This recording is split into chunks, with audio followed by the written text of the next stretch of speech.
시온 찬양대 귀한 찬양 감사드립니다. 하나님의 은혜와 평안이 여러분 심령과 가정 위에 함께 하시기를 기원합니다. 심리학자인 메리 파이퍼가 지은 또 다른 나라라는 제목의 책이 있습니다. 여기 또 다른 나라라는 그 의미는 지금 우리가 경험하고 우리가 이해하는 이 나라가 아니라 우리가 경험하지 못한 나라, 우리가 이해하기 쉽지 않은 그런 나라를 의미합니다. 다시 말하면 어른들, 특별히 노년, 우리 부모님의 시간, 부모님의 그 세계를 의미하는 것입니다. 우리는 어린 시절을 보냈습니다. 그래서 우리가 경험한 어린 시절에 대한 이해가 있습니다. 정보를 가지고 있습니다. 그래서 어린 아이들, 초등학교에는 또 중학교 때에는 청소년기에는 나도 이랬어, 이럴 거야 라는 나름대로의 이해와 정보력이 있는데 어르신들에 대해서는 다음 세대, 자녀된 세대가 이해하기가 쉽지 않다는 것입니다. 그런 의미에서 또 다른 나라라고, 그 어른들, 부모님의 세대에 대해서 잘 이해해야 된다고 그런 의미로 쓴 책입니다. 노년의 부모님과 어떻게 하면 이해하고 화해하고 화목하면서 잘 지낼 수 있을까? 현대판 어떻게 하면 효도하는 자녀가 될 수 있을까? 우리에게 몇 가지 가르쳐주는 방법이 있습니다. 첫 번째는 부모님의 속마음을 잘 헤아리라는 것입니다. 부모님이 자주 말씀하시는 내용이 있습니다. 그 말씀이 자녀들 입장에서는 잔소리로 들립니다. 아이 엄마 또 그 소리, 아이 아빠 또 그 소리, 잔소리로 들립니다. 그런데 그 부모님이 말씀하시는 그 속마음을 헤아리라는 것입니다. 나를 사랑하고 계시는구나, 나를 염려하고 계시는구나, 나하고 좀 대화하자고 하시는구나. 부모님의 속마음을 헤아리고 이해하면 그분의 말씀, 잔소리로 들리지 않는다는 것입니다. 두 번째로 늙음이 곧 약함을 의미하는 것은 아니라는 것입니다. 나이가 들어가면서 몸은 약해질 수밖에 없습니다. 그러나 이 늙음이 곧 약함으로 끝나는 것이 아니라는 것입니다. 그 속에 강함이 있습니다. 그 속에 우리가 미처 깨닫지 못했던 지혜로움이 있습니다. 그러므로 늙음이 곧 약함이 아니다. 세 번째, 부모님이 원하는 것을 내 입장이 아니라 부모님의 입장에서 한 번쯤 생각하라는 것입니다. 왜 이것을 원하실까? 왜 저렇게 행하실까? 내 입장에서, 내 판단 기준으로 바라보지 말고 부모님의 입장에서 왜 이것을 원하셨을까? 왜 이렇게 말씀하셨을까? 왜 이렇게 기대하고 계실까? 부모님의 입장에서 한 번쯤 생각하고 이해하면 조금 더 원만한 관계 가운데 부모와 자녀의 관계를 이룰 수가 있다. 그리고 네 번째가 중요합니다. 완전한 부모도 없고 완전한 자녀도 없다. 어렸을 때에는 나는 작고 부모님은 크기 때문에, 나는 약하고 아버지는 크시기 때문에, 강하시기 때문에 완전한 줄 알았습니다. 완벽한 줄 알았습니다. 그런데 성장하면서 부모님이 결코 완전한 분이 아니라는 것을 우리는 깨닫게 됩니다. 실수도 보입니다. 허물도 보입니다. 부모님은 완전한 분이 아니야. 동시에 나도 결코 완전한 자녀가 아니라는 것을 인정할 때 부모님과 원만한 관계를 이루며 살 수 있다. 부모님께 효도하는 그런 자녀가 될 수 있다. 그런 의미를 담고 있는 책입니다. 여러분 어떻습니까? 여러분 부모님에 대한 여러분의 마음은 어떻습니까?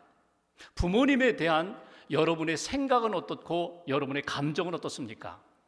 여러분 부모님 사랑하십니까? 부모님을 공경하십니까?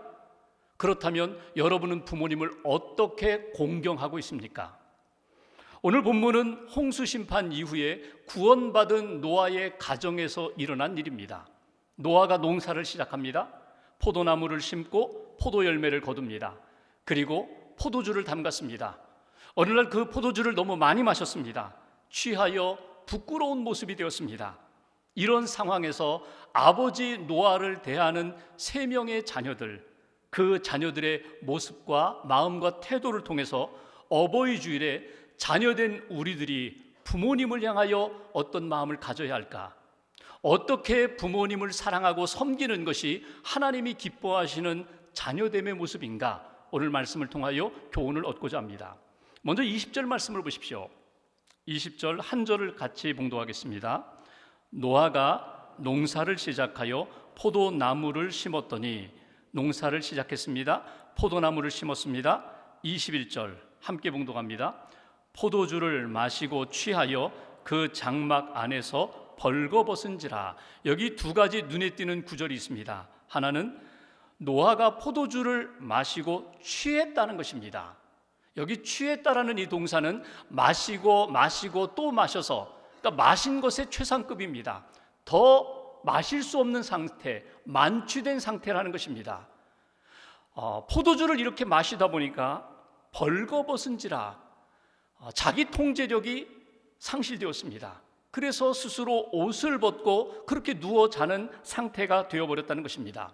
노아가 이렇게 만취되어 벌거벗은 모습을 우리가 읽으면서 이건 우리가 지금까지 보아왔던 노아의 모습이 아닙니다. 노아는 믿음의 사람이었고 순종의 사람이었고 하나님을 예배하는 사람이었는데, 하나님 보시기에 의인이었고 언제나 하나님과 동행하던 사람이었는데, 오늘 노아의 모습이 우리가 기대하던, 지금까지 보았던 노아의 모습이 아닙니다.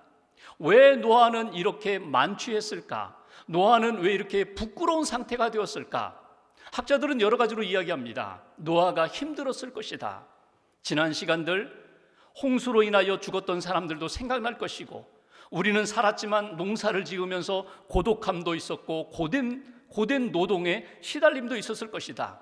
하나님의 언약을 받았음에도 불구하고 간혹 그 언약을 놓치고 인간적인 생각에 빠져 결국 이렇게 취하여 벌거벗은 상태가 되었을 것이다. 여러 가지로 해석을 합니다.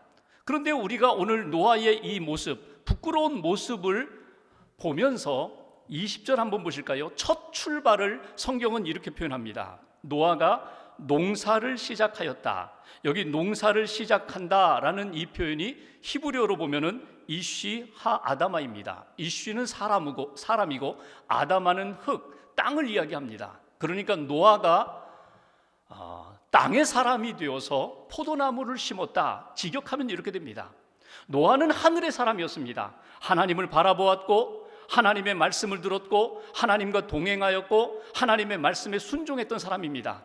그런데 시간이 흘러가면서 새로운 시대 속에서 개척을 하면서 그의 인생에 고됨이 있었다는 것입니다. 그래서 하늘의 사람이 되지 아니하고 땅의 사람이 되고 땅에 매이게 되다 보니까 긴장이 풀리고 결국 오늘 취하게 되고 부끄러운 상태가 되어버렸다.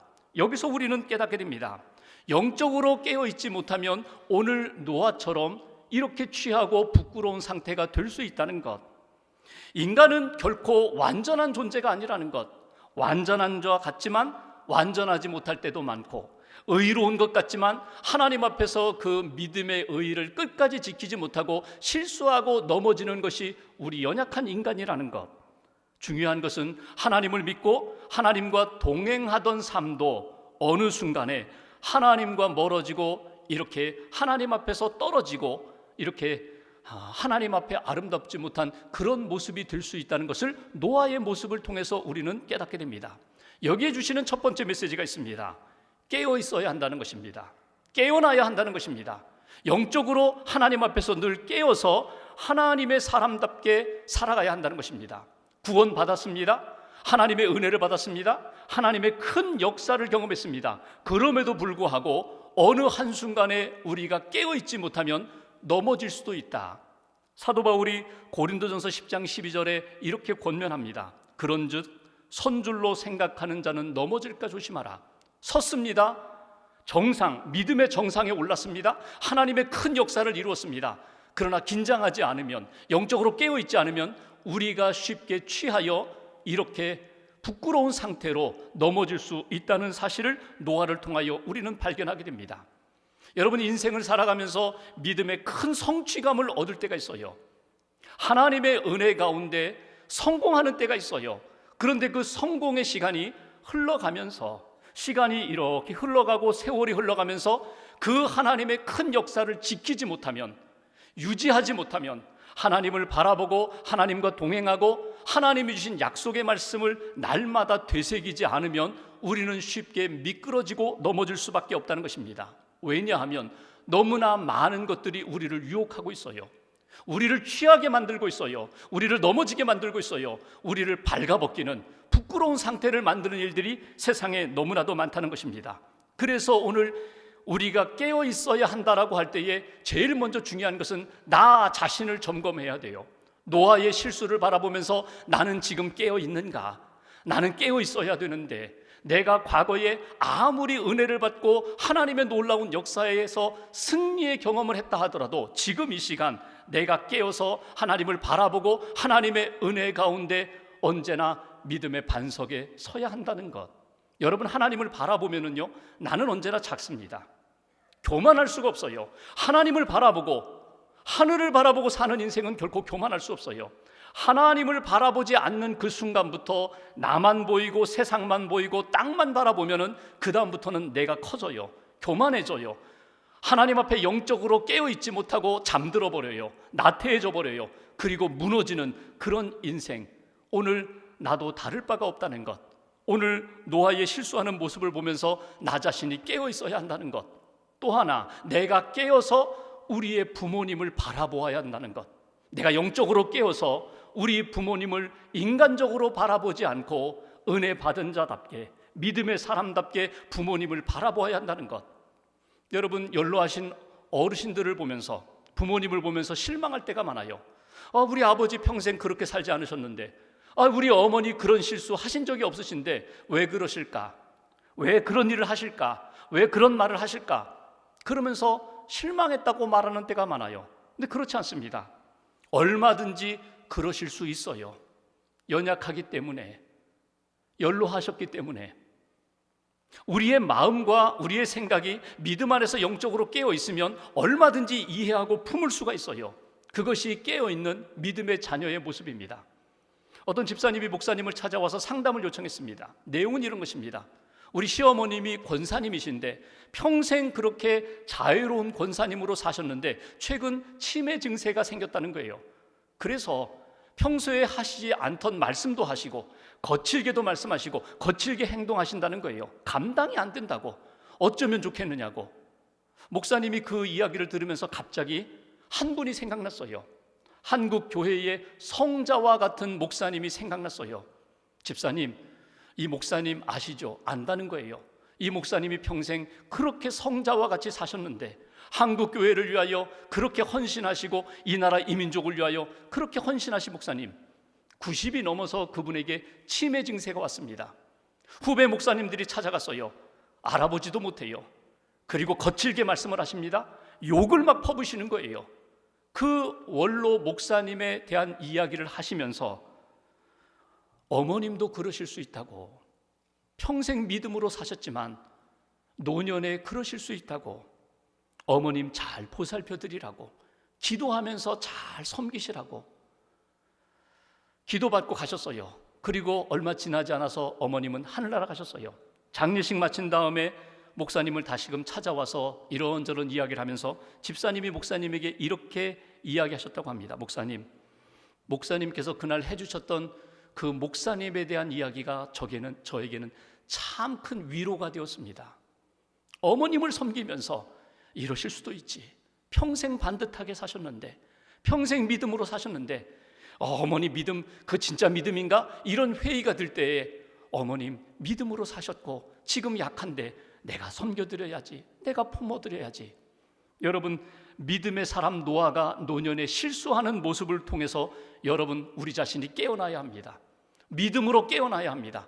깨어나서 나 자신을 점검하고 깨어서 우리 부모님, 연로하신 부모님을 이해하고 품을 수 있는 하나님의 자녀가 되어야 한다. 이것이 바로 오늘 첫 번째로 우리에게 주시는 메시지입니다. 두 번째 22절 말씀을 한번 보십시오. 22절 한 절을 같이 봉독합니다. 가나안의 아버지 함이 그의 아버지의 하체를 보고 밖으로 나가서 그의 두 형제에게 알림해. 여기 세 아들 가운데 둘째 함에 대한 이야기를 합니다. 여기 함이 아버지의 하체를 보았다. 하체를 보았다. 하체는 무엇입니까? 이건 벌거벗은 상태예요. 부끄러운 상태예요. 그 아버지의 부끄러움을 보았다. 그리고 22절 끝부분에 형제들에게 알렸다. 이게 함의 모습이에요. 여기 본다라는 이 동사가 라라는 동사인데, 이것은 한번 힐끗 본다, 눈에 띄어서 그냥 본다, 그 정도가 아닙니다. 주목하여 흥미를 가지고 보는 거예요. 또 더 나아가서는 그 대상을 계속해서 바라볼 뿐만 아니라 묵상하며 즐기면서 보는 거예요. 아들이 아버지의 부끄러움을 보았습니다. 그런데 어떻게 했다고요? 함은 계속해서 바라봐요, 주목해요, 즐겨요. 그리고 나아가서 형제들에게 떠벌려요. 야, 아버지가 지금 이렇게 실수하고 있다고. 오늘 이 함의 그 모습을 통해서 우리 자신을 한번 돌아볼 필요가 있어요. 그리고 우리에게 주시는 교훈이 있습니다. 그것은 보지 말라는 것입니다. 보지 말라는 거예요. 묵상하지 말라는 거예요. 다른 말로 얘기하면 즐기지 말라는 거예요. 떠벌리지 말라는 거예요. 주목하지 말라는 거예요. 하나님이 우리 부모님에게 그 연약함 가운데 우리로 하여금 품게 하시고, 그리고 싸매게 하시는 역사, 그 일에 참여해야지 부모님의 연약함을 보면서 즐기는 함과 같은 인생, 함과 같은 자녀가 되지 말라는 것입니다. 여러분, 함이 어떻게 했습니까? 부모님의 허물을 바라보고 후다닥 튀쳐나오지도 않았어요. 그렇다고 그 안에서 자기 옷을 벗어가지고 그 아버지의 허물을 덮은 것도 아니었습니다. 계속해서 주목하고 즐기다가 형제들에게 떠벌립니다. 야, 아버지를 보라고, 아버지를 보라고. 여러분, 이 함의 모습을 통해서 우리 자신을 한번 돌이켜보세요. 함이 왜 그랬을까? 도대체 그의 마음속엔 무엇이 중심으로 자리 잡고 있었기에 함이 이런 실수를 했을까? 자기 판단입니다. 자기 판단. 자기 판단. 다시 말하면 아버지는 지금 허물이 많고 실수했고 나는 지금 실수하지 않았다는 거예요. 그 실수하는 아버지를 바라보면서 자기가 해야 할 일이 무엇인가? 여러분, 믿음으로 생각했다면, 아버지를 생각하고 아버지가 귀히 여기시는 하나님의 마음을 생각했다면 옷을 벗어서 덮었을 텐데, 끊임없이 자기중심적으로 자기 판단으로 생각할 때에는 나는 의로워요. 그리고 아버지는 늘 그렇게 말씀하셨는데, 바르게 살아라, 믿음으로 살아라, 순종하며 살아라, 하나님이 너와 함께 하신다. 그런데 오늘 이 상황이 무슨 상황인가? 자기 판단에 몰두하게 됐다면 결국은 자기가 그 다음은 행동하게 됩니다. 그 행동에 대하여 정당화시킵니다. 아마도 형제들이 이렇게 물었을지 몰라요. 아니, 너는 아버지의 부끄러움을 보았으면 떠벌릴 것이 아니라 내 옷을 벗어서 덮었어야지. 그런데 도대체 뭐 하는 거야? 그때 함이 아마도 이렇게 이야기했을지 몰라요. 내가 뭘 잘못했는데? 아버지가 문제지 내가 무슨 잘못이 있어? 자기를 정당화해요. 그리고 은근히 즐겨요. 이 잘못된 쾌감, 묘한 쾌감, 특별히 엄격한 부모님 밑에서 성장한 자녀들이 나중에 부모님이 연약해지고 실수하고 그리고 부끄러운 상태에 빠질 때 나도 모르게 묘한 쾌감, 아버지 젊었을 때 그렇게 나를 꾸중하시더니 결국 아버지도 어쩔 수 없구나, 그런 미묘한 생각들, 감정들이 찾아온다는 거예요.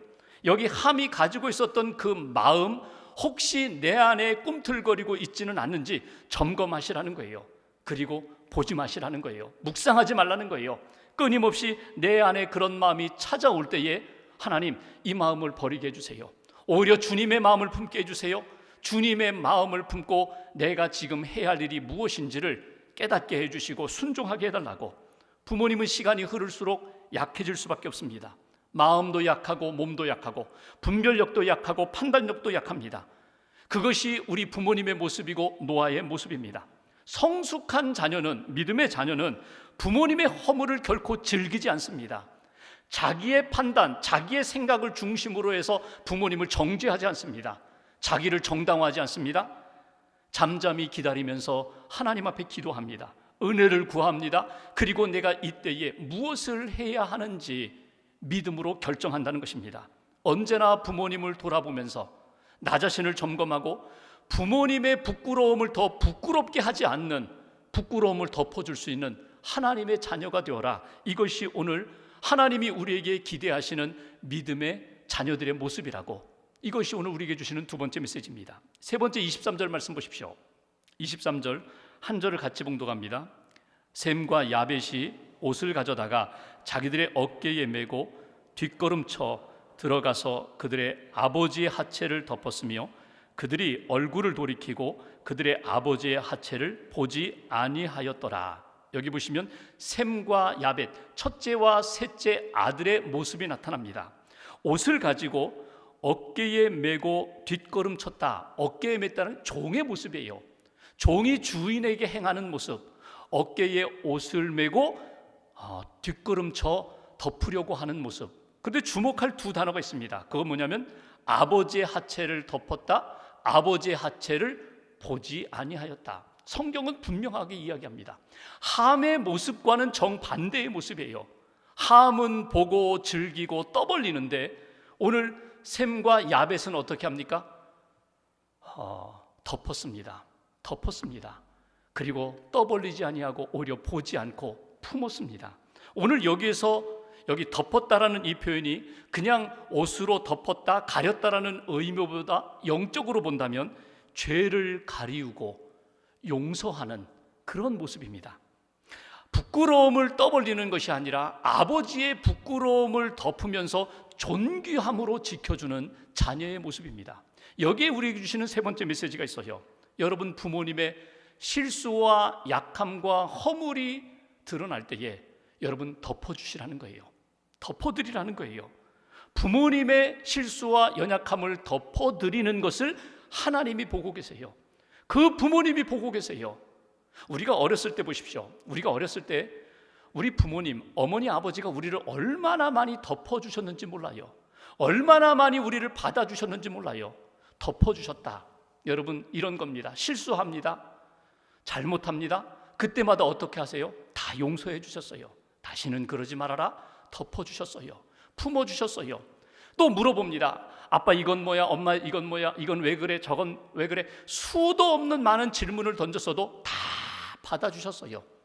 짜증내지 않고 이거는 이거야, 저거는 저거야, 이거는 이래서 저래, 저것은 저래. 우리가 그 사랑을 받았어요. 기억을 못해서 그렇지. 부모님이 우리를 다 덮어주셨고 품어주셨고 받아주셨어요. 그 사랑을 받은 우리들이 이제 부모님을 덮어드려야 할 차례가 되고 받아들여야 할 시간이 되었을 때 놓치지 마시라는 거예요. 덮어드리는 것, 이것이 하나님이 우리에게 원하시는 뜻이라고.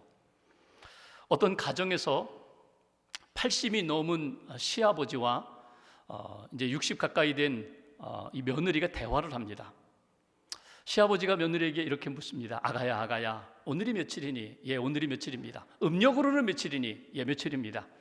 오늘이 무슨 요일이니? 무슨 요일입니다. 조금 지났는데 또 물으십니다. 아가야, 오늘이 며칠이지? 음력으로는 며칠이지? 또 물으십니다. 옆에서 듣고 있던 손자가 말합니다. 할아버지, 왜 자꾸 또 물으세요? 오늘 며칠이냐고 왜 자꾸 물어서 우리 엄마 귀찮게 하세요? 힘들게 하세요? 엄마가 이야기합니다. 얘야, 할아버지가 100번을 물으셔도 공손하게 답변해야 돼. 공손하게 답변해 드려야 돼. 그리고 어느 날은 그 아들을 불러서 이야기합니다. 예, 할아버지가 오늘 며칠이냐고, 음력으로 며칠이냐고 왜 물으시는지 너 아니? 모르겠는데요. 음력으로 이 물때에 따라서 좌우되는 게 있어. 시장에 가면은 물때에 따라서 생선이 달라진다. 할아버지가 음력으로 오늘 며칠이냐 그렇게 물으시는 것은 이맘때쯤이면 시장에 가면은 이런 생선이 있을 텐데 먹고 싶다. 바로 그 얘기야. 그래서 내가 시장에 가서 생선을 사다가 요리해서 아버님 드시라고 드린 거야. 그 손자가 평생 잊지 못했다는 거예요. 아, 우리 어머니가 우리 할아버지에게 그렇게 섬기셨구나. 그렇게 받아주시고 그렇게 해드렸구나. 나도 그렇게 살아야지. 여러분 이 세상을 살아가면서 참 모순된 모습이 어떤 모습인지 아세요? 부모에게는 불효하면서 내 자식에게는 효도 받기를 원하는 마음, 이게 모순입니다. 부모님에게는 함부로 하면서 내 자식에게는 존중받기를 원하는 마음, 부모님의 마음을 아프게 하면서 내 자식이 나를 참 잘해주기를, 이해해주기를, 품어주기를 바라는 마음, 이건 모순입니다. 복받는 비결은 우리가 부모님의 마음을 기쁘게 해드리고 즐겁게 해드릴 때, 효도할 때 하나님이 보시고 우리에게 복을 주신다는 거예요. 이 출애굽기 20장에 보면 하나님이 10계명을 주셨습니다. 하나님과의 관계 속에서의 계명, 사람들과의 관계 속에서의 계명. 그 사람들과의 관계 속에서 주신 첫 번째 계명이 무엇입니까? 출애굽기 20장 12절에 보면 내 부모를 공경하라 이렇게 말씀하십니다. 그리고 다른 계명에는 없는 조건, 복을 주세요. 내가 내 부모를 공경하면 하나님께서 이 땅에서 내 생명을 보장하리라, 내 생명이 길리라, 장수하리라. 하나님이 챙겨주신다는 거예요. 복을 주신다는 거예요. 여러분, 이 하나님이 우리에게 주신 이 계명이 오늘 우리 인생의 큰 표지판이 됩니다. 믿음의 이정표가 됩니다. 믿음으로 구원받고 은혜 받았으니, 부모님의 은혜와 사랑을 받았으니 부모님을 공경하는 것, 이것이 마땅한 것이라고, 하나님이 기뻐하시는 것이고 부모님이 기뻐하시는 길이라고. 유치부 어린 아이 하나가 교회에서 십계명을 배웠어요. 십계명을 암기해가지고 집에 와서 엄마 아빠에게 오늘 십계명 교회에서 배웠다고, 내가 다 외웠다고, 그리고 엄마 아빠에게 십계명을 이렇게 암송을 합니다. 아직 이해력도 부족하죠, 표현력도 부족하죠, 발음도 부족하죠. 그래서 나 외에 다른 신을 섬기지 말라, 우상을 만들지 말라, 이제 쭉 해요. 다섯 번째 계명, 내 부모를 공경하라 하는데 이 아이가 큰 소리로 이렇게 합니다. 내 부모를 공격하라. 그랬더니 아버지가 깜짝 놀랐어요. 아빠가 틀렸다. 공격이 아니라 공경이야, 공경. 따라해. 내 부모를 공경하라. 내 부모를 공경하라. 아이가 묻습니다. 아빠, 공경은 뭐고 공격은 뭐야? 그랬더니 이야기를 해줍니다. 공경은 아빠 말 잘 듣는 게 공경하는 것이고, 공격은 아빠 말 안 듣고 대들고 덤비고, 그게 공격하는 거야. 아, 그렇구나. 그런데 아빠는 왜 자꾸 할아버지한테 그렇게 공격해? 보고 있다는 거예요. 듣고 있다는 거예요. 서두에 말씀드렸던 메리 파이퍼 심리학자가 이런 이야기를 합니다. 노인에 대한, 우리 부모님에 대한 사랑은 곧 나 자신의 미래에 대한 사랑이다. 내가 부모님을 향하여 품고 있는 그 사랑이, 여러분, 시간이 지나면 내 미래에 받을 사랑이라는 거예요. 자녀들로부터 받을 사랑이다. 하나님이 우리에게 말씀하십니다. 심은 대로 거두게 된다. 하나님 앞에서 믿음을 심고, 부모님을 향한 사랑을 심고, 공경을 심고, 하나님의 베풀어 주신 은혜를 받으라고. 오늘 말씀을 읽어보시면 세 자녀 셈, 함, 야벳이 부모님을 향하여 노아에게 했던 그것을 하나님이 다 보고 계셨습니다. 노아가 이제 술에서 깨었어요. 잠에서 깨어났어요. 그리고 이 모든 이야기를 다 들었어요. 그리고 어떻게 합니까? 함에 대하여, 그 자신의 부끄러움을 들추었던, 떠벌렸던 함에 대하여는 벌을 내립니다. 자자손손 하나님의 복된 자녀가 되지 못한다고 그렇게 이야기합니다. 반면에 셈과 야벳에 대해서는 어떻게 이야기합니까? 자자손손 하나님이 지켜주시리라, 복을 주시리라, 창대케 하리라. 이것이 오늘 우리에게 주시는 말씀입니다. 오늘은 어버이 주일입니다. 우리의 가족 모두가 영적으로 깨어 있어야 합니다. 부모님은 부모님대로 영적으로 깨어 있어야 되고, 자녀들은 자녀대로 영적으로 깨어 있어야 합니다. 부모님의 실수와 허물에 대하여 오늘 함처럼 주목하거나 묵성하거나 떠벌리는 인생이 아니라 셈과 야벳처럼 품어드리고 덮어드리고 감싸드리고 존중히 여기는 그런 자녀가 되어야 합니다. 우리 가정이 하나님 천국 가정 되게 해주세요.